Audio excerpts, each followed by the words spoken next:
Hey everyone, it's another good day of recovery. Today we're going to talk about step one. Step one is admitting we were powerless over our drug, alcohol, foods, eating, spending, gambling, compulsive sexuality, compulsive gambling, or fixing others, or codependency, or other relationships. And then our lives are unmanageable. So, in short, there are two aspects powerlessness, which is I am trying to stop and I can't stop. And it takes years sometimes till we get to that place where I really am admitting I can't stop. The other side of the coin is unmanageability. This is how it's harming me. How is it affecting my emotional life, my spiritual life, my family life, relationships, work, sexuality, spirituality? Okay. And so these two have to come together. There are people that admit I'm powerless, but they haven't made the connection that they're depressed and anxious and all that. Or we have people that are anxious and all this, but can't connect the dots that it has to do with the addiction. So when things come together, that is really step one. There's this admission. But let's look at how it goes in the AA book here. So you will see the beginning of the page is page one. This is Bill's story. We're not going to read everything. In fact, it's really important to read it, but it's not important to read it. Okay. You can read it all and still not have taken the steps. This is kind of like a cookbook where you find the action steps and you take them. You can come back and read things later.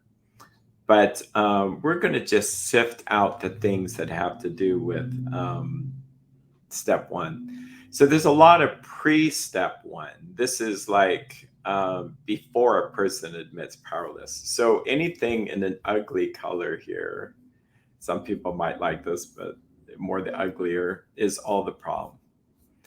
And he goes on and on.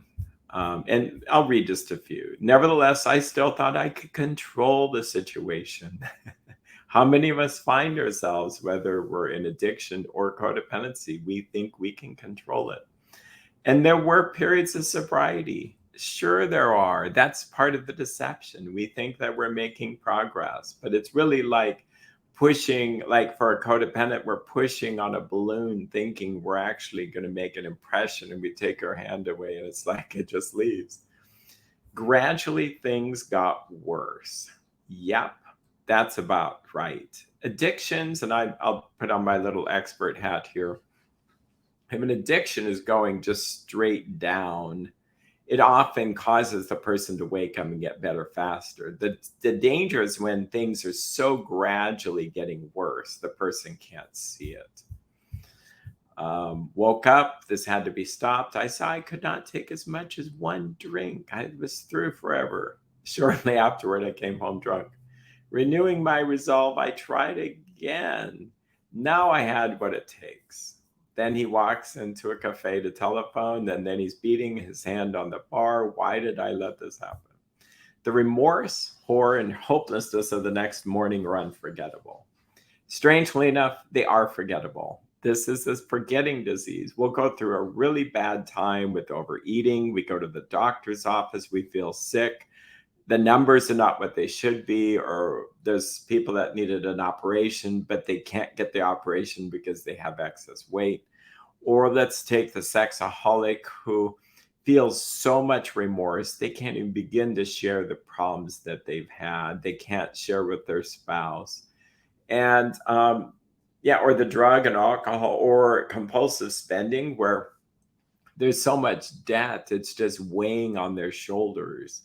And they just don't know how they're going to deal with the IRS or deal with the creditors through the phone or mail.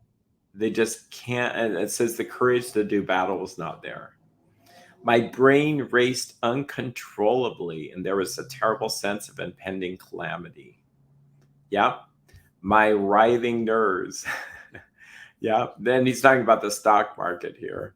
Again, cursing myself as a weakling. Yeah, we're going through this pretty So here's in his story, Bill Wilson says, it helped to learn that there was, a will that was amazingly weakened when it came batting liquor or your drug of choice, but it remained strong in other respects. How many of us look at our lives and go, well, it's not that bad. It's not like I'm totally on the streets or I have this or that. That's the illusion. We're dying over here when it's really ruining our life over here.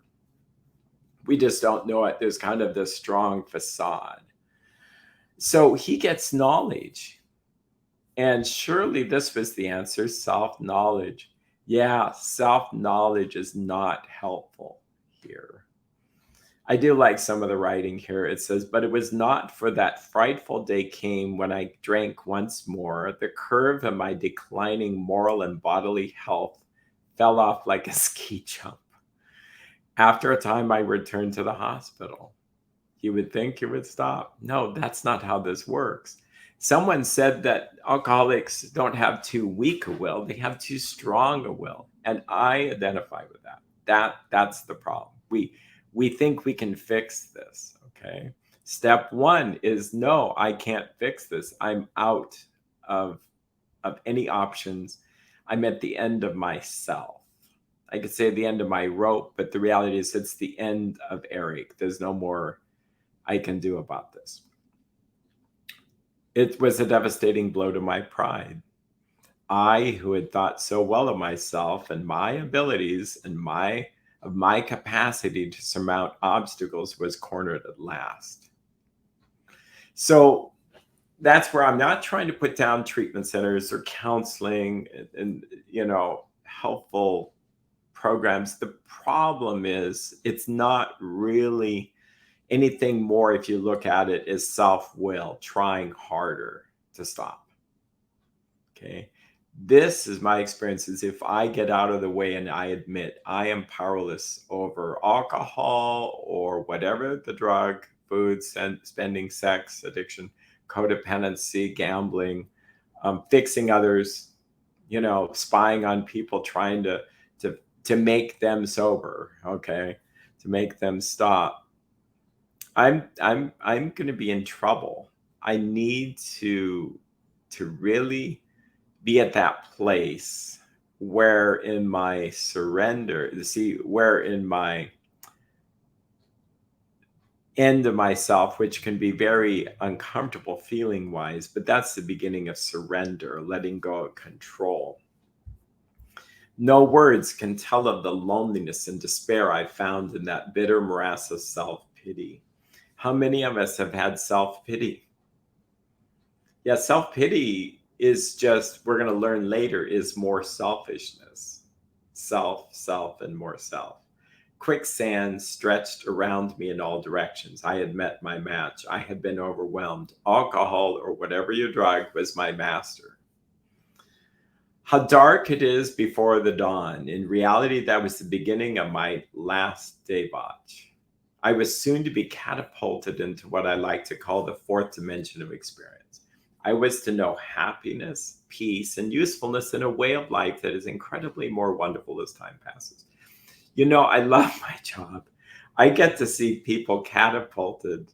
Not everybody, but there are people catapulted into the fourth dimension of existence. They come in not realizing that I'm going to encourage them to go back out, go to a meeting, and start to begin to connect with the God of the universe to help them solve their problem. Incredible. Yeah, no, it's quite incredible to watch and to be, I say, a little tiny part of that, and people go, oh, really? What do you mean by tiny part? I mean tiny part. Just like my own recovery, I was so putting too much effort in my own efforts, emphasis on my own efforts. So when people thank me a lot, it's like, but do you realize God does so much more for us than we do for ourselves? Yeah, we interact with him. What he brings to the table is astronomically more love, more grace, more power, more truth than I could ever muster. And that's why it's really a gift. But do I participate? Oh, yeah, I have to participate to receive that gift. And so Bill tells the story of how his friend Ebby Thatcher, comes and he's got religion. He actually is sober. He was a worse alcoholic than Bill. And Ebby says he told of a simple religious idea and a practical program of action. You're going to hear me say over and over as we go through the steps together that this is a simple program of action, spiritual program of action. These are not 12 learnings or understandings. 12-step groups, in my opinion, aren't really meant to be a dumping ground for all these problems and a support group. It's more of this is what worked for the other members, and they tell and share the message of how God worked in their life. And a lot of the work occurs outside the meeting. And so Ebby just shares this message. And Bill then says, well, I had always believed in a power greater than myself. I had pondered these ideas. And it says, but my friend sat before me and he made the point blank declaration that God had done for him what he could not do for himself. His human will had failed. Like myself, he had admitted complete defeat. Had this power originated in him? Obviously, it had not. There had been no more power in him than there was in me at the minute, and there was none at all. So, in reading this slowly, you're going to see much more wording about what transforms. But it's as simple as, and that's why it's hard to talk about step 1 without step 2. And before AA, they were all one. I mean, it was like connection with God was where it was at. And seeing my need.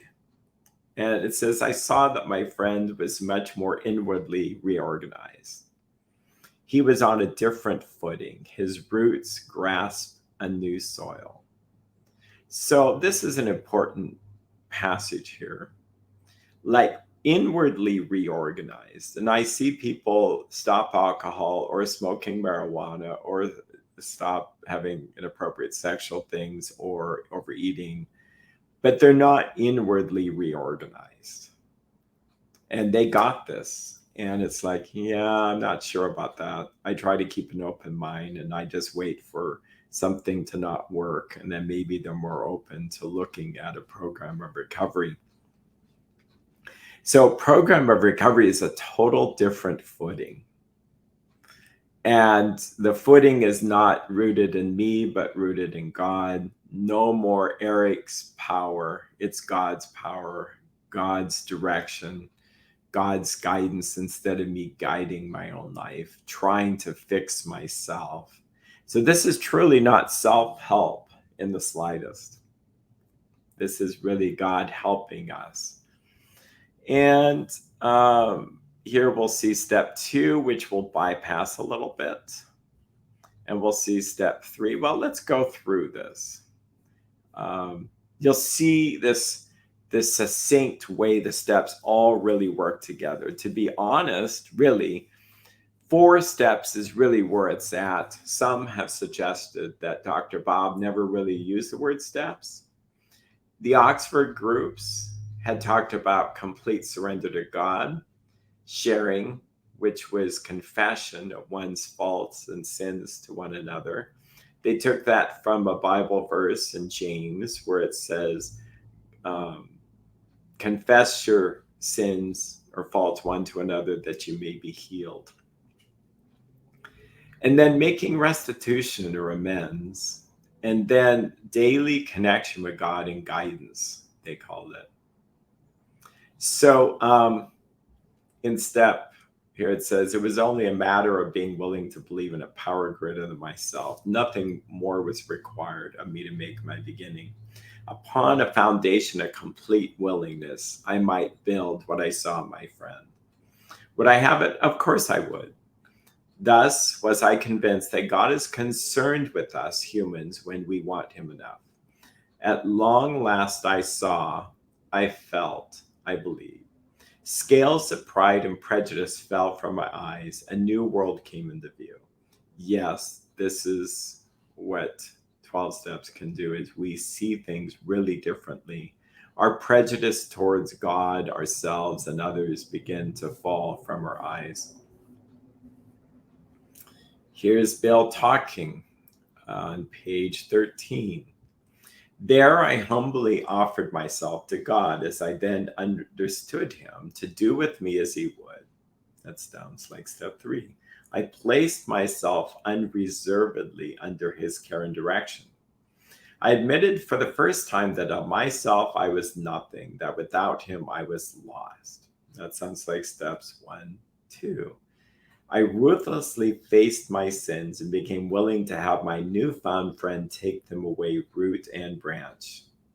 That sounds like steps 4 and 5 and 6 and 7.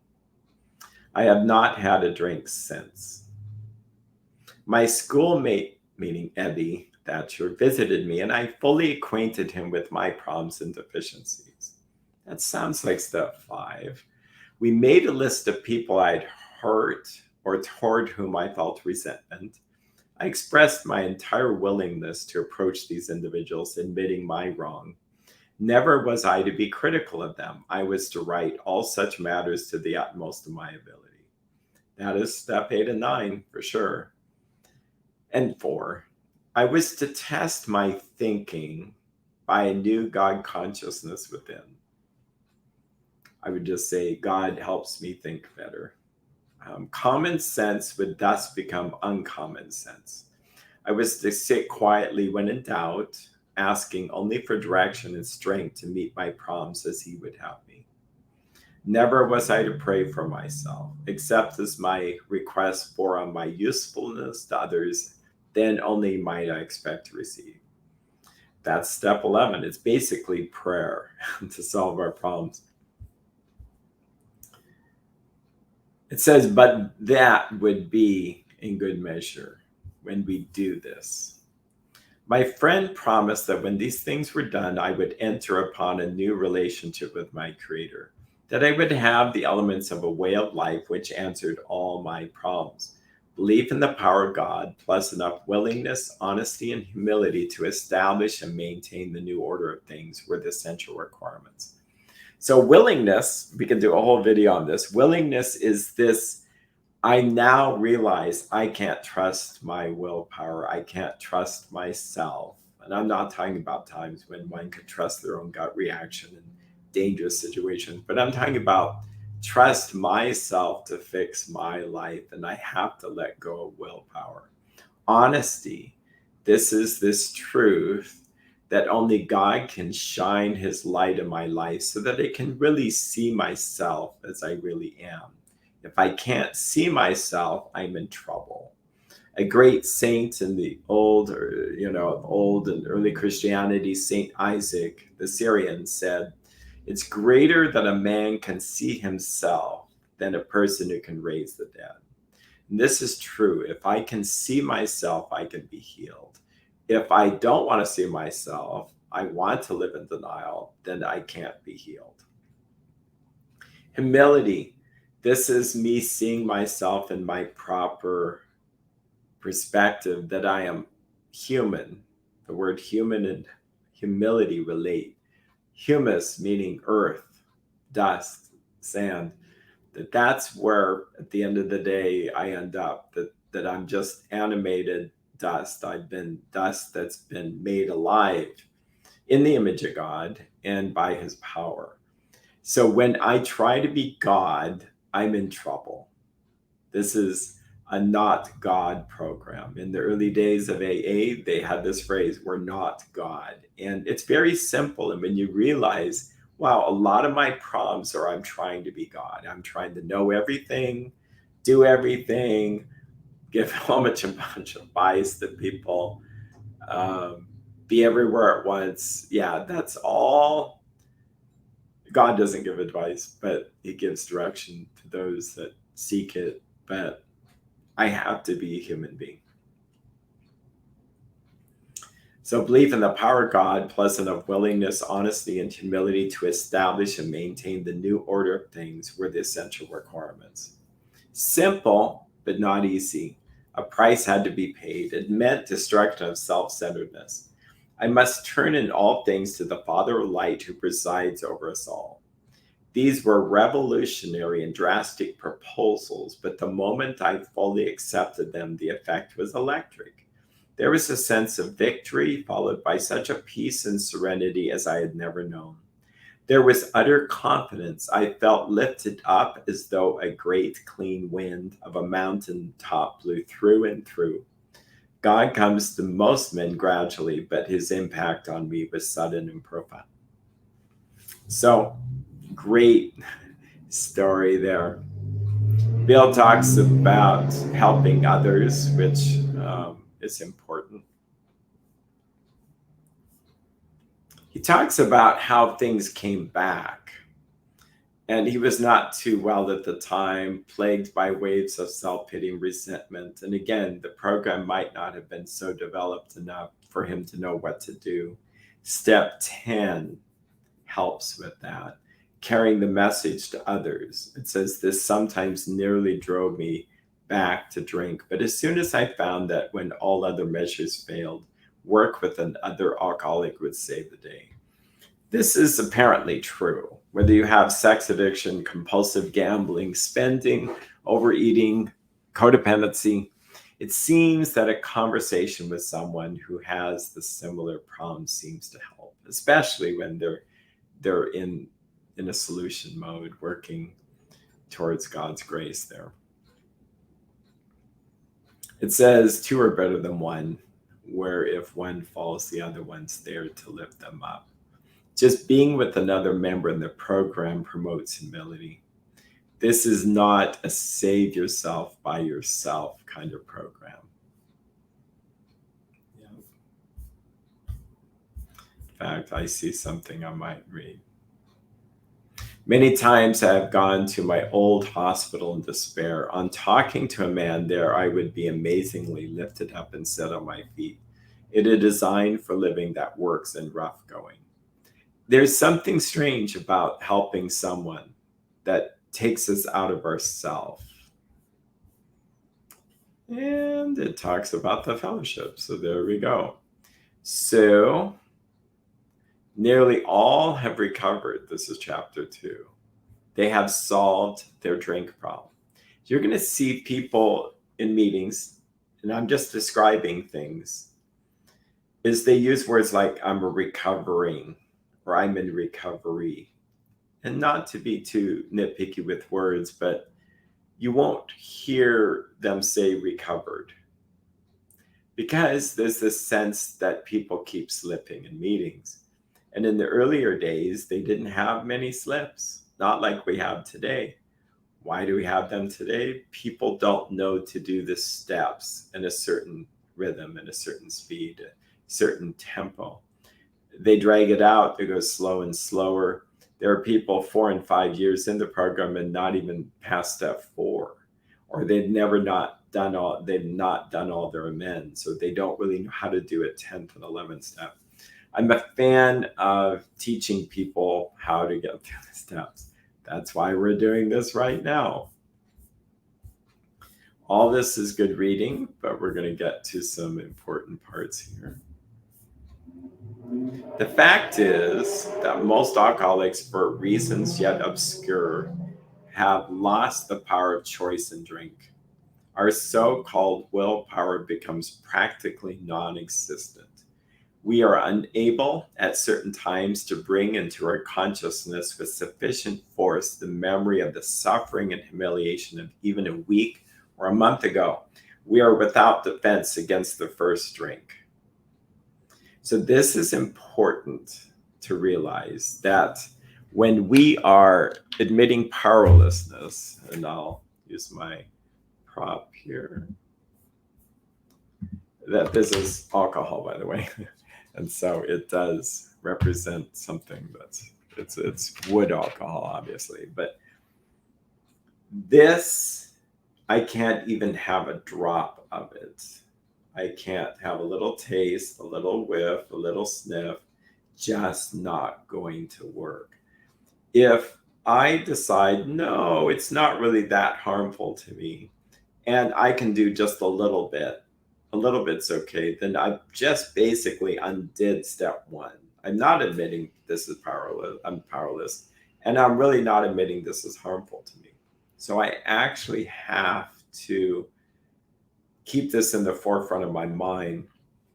Speaking of the mind, there's something called the obsession of the mind. So the obsession of the mind has to do with this idea, and I think it really involves spiritual forces that come after me to tempt me to want to drink. And for the sake of ease, we'll just leave drink as for any of our addictions here. Or to think, if we're the codependent, just to start thinking about the other person. It so alters our mood. And if we buy into that this is me thinking it, I don't think that's as effective as to see it as on the outside trying to tempt me. And so then it begins to grab a hold of me like this and says, okay, now you're going to drink, whether you want to or not. So how do we avoid all that? While staying connected to God by working these steps and keeping free from any kind of resentments, fears, dishonesty. But really, in step one, continuing to understand this is like powerlessness. This is like uranium. I don't want to handle it. I don't want to play around with it. Some people in the program will talk about their addiction like a long lost friend. I've heard this, and it's usually at the beginning stages of recovery, and it's okay. Like, oh, this helped me, and I liked it. Oh, it tasted so good, or it felt so good, or whatever. But with time, it's like an enemy. I don't want to have anything to do with it. Not interested. I've done enough experimenting with my life, just not going to go there by God's grace. And the key words are by God's grace. So that's a state of admitting powerlessness in a continuous kind of format. So if we forget all that, like it says, because it's a forgetting disease, then we're likely to do that again. But there is a solution. Almost none of us like the self-searching, the leveling of our pride, step 4, the confession of shortcomings, step 5, which the process requires for a successful consummation. When we saw that it really worked in others, and we come to believe in the hopelessness and futility of life as we had been living it. When therefore we were approached by those whom the problem had been solved, there was nothing left for us but to pick up the simple kit of spiritual tools laid at our feet. We have found much of heaven, and we have been rocketed into the 4th dimension of existence of which we had not even dreamed. By the way, this is a great promise. The great fact is just this, and nothing less, that we have had a deep and effective spiritual experiences which have revolutionized our whole attitude toward life, toward our fellows, and toward God's universe. The central fact of our lives today is the absolute certainty that our Creator has entered into our hearts and lives in a way which is indeed miraculous. He has commenced to accomplish those things for us which we could never do by ourselves.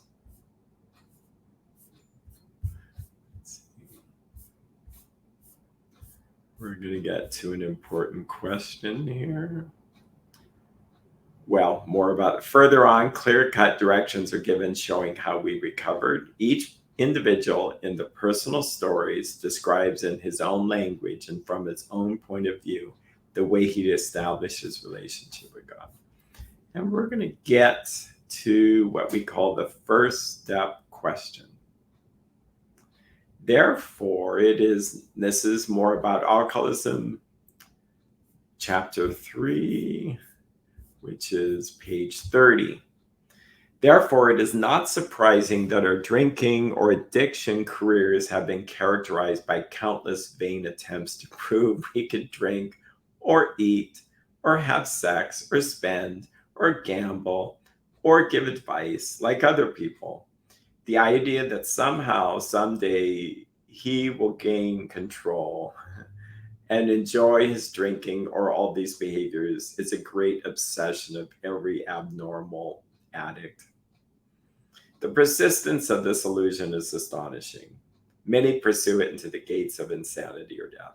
Yeah, this is true. There is this deep desire that says, I can just be normal.